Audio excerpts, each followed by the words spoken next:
یا بعض اوقات ایسا ہوتا ہے کہ ہم کوئی کام کر رہے ہوتے ہیں اور ایسا خیال آتا ہے یہ کام پہلے بھی ہوا ہے، تو بعض جہالت میں بول دیتے ہیں کہ پچھلے جنم کا واقعہ ہے، اور یہ ہوتا کیوں ہے؟ یہ کیا وجہ ہوتی ہے؟ کیا یاد آ رہا ہوتا ہے؟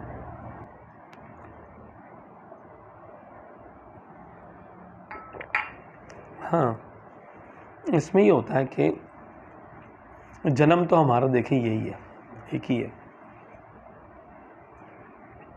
لیکن جو ہماری روح ہے نا، روح کو بہت ساری چیزوں کا ادراک ہو جاتا ہے پہلے سے. ابھی وہ واقعہ رونما نہیں ہوا ہوتا، اس کو چھٹیس کہہ لیں. تو اس دنیا میں ہم روح کی محدود طاقت استعمال کر سکتے ہیں.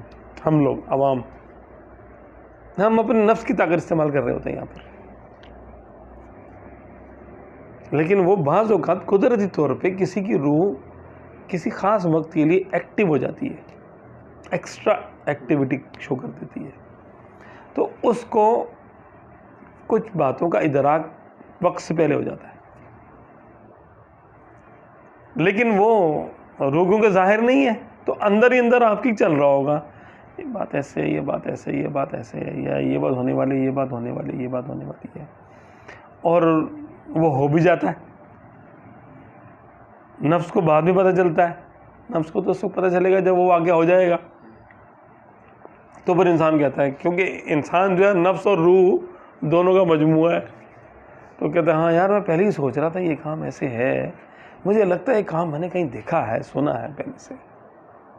تو ادراک کی بات ہے، یہ روح کا ادراک زیادہ ہوتا ہے. روح کو تو بہت سارے راز ہیں روح کے، تو جس کو یہاں پہ ظاہر ہی نہیں کیا گیا دنیا.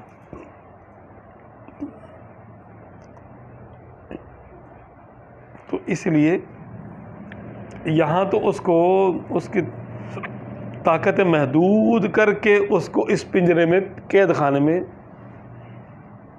قید کر کے اس کو رکھا گیا.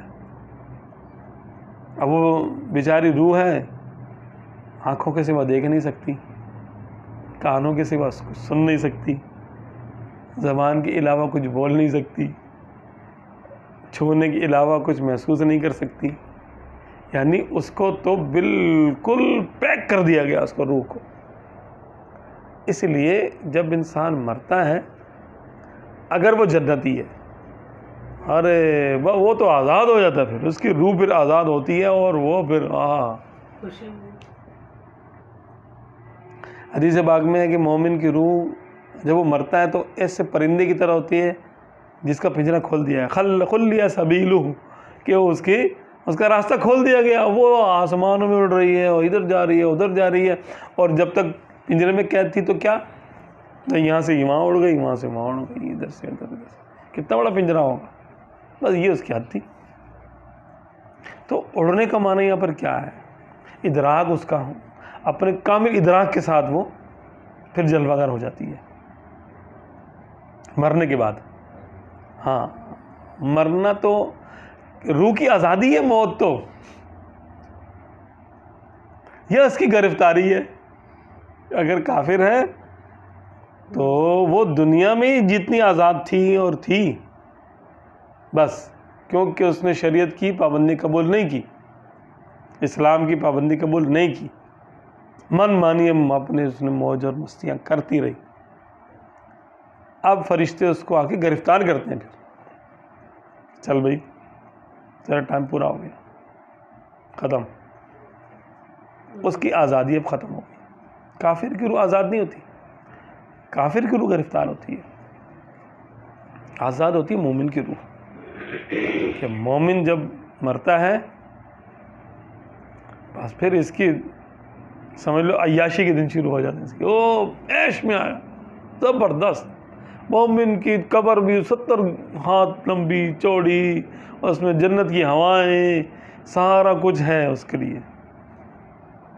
بھائی یہاں تو سوچ نہیں سکتا جنت کی ہوا کا، اے سی بھی نہیں چلا سکتا. یہاں تو حلال کمانے والا بیچارہ کہاں سے یہ سب عیاشی برداشت کرے گا، سوچے گا ہی نہیں. وہ بولے یار اتنا بل آ رہا ہے بھائی، پہلے ہی نہیں کرو، چھوڑو، ہے نا.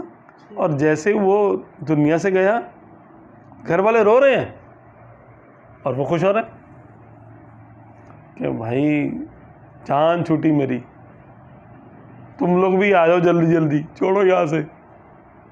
یعنی ہم اس کو رو رہے ہوتے ہیں، وہ ہم پہ رو رہا ہوتا ہے، او بھائی جلدی کرو یار، تم کس چکر میں لگے ہوئے ہو، کیا فائدہ یہ سب کرنے سے، کیا ہو جائے گا تمہارا، تم دکان پہ جا رہے ہو، یہ کر رہے ہو، یہ کر رہے ہو، اس کے بعد آخر مرنا ہی ہے نا. تو کل کے مرتے آج مر جاؤ، جلدی کرو، آ جاؤ. تمہارا یہاں دیکھو کیسے پروٹوکول ہے، کتنا زبردست انتظام ہے یہاں پر، جلدی آؤ. وہ ہمارے مرنے کی دعائیں کرتے ہیں جانے والے، ہم ان کو رو رہے ہوتے ہیں، وہ ہمارے موت کی دعائیں کر رہے ہوتے ہیں. یہ بھی عجیب بات ہے. اماں ابا بھائی بہن جو بھی پہلے چلے گئے آگے ہمارے، اگر ایمان کی حالت میں گئے ہیں تو وہ تو بڑے خوش ہوتے ہیں وہاں پر. تو وہ کہتے ہیں یا اللہ میرے رشتہ داروں کو بھی بلا لے جلدی. تو دعا کر رہے ہوتے ہیں ہمارے لیے، تاکہ وہ ہم سب مل کے رہیں گے پھر یہاں پر. اور ہم یہاں پہ جو ہے وہ کہہ رہے ہوتے ہیں یا اللہ تعالیٰ ہمیں لمبی عمر عطا فرما دے، ہم یہ کر لیں یہ کر لیں، ابھی میں نے یہ کام کرنے ہیں. بچوں کے لیے لمبی لمبی عمروں کی دعائیں مانگ رہے ہوتے ہیں.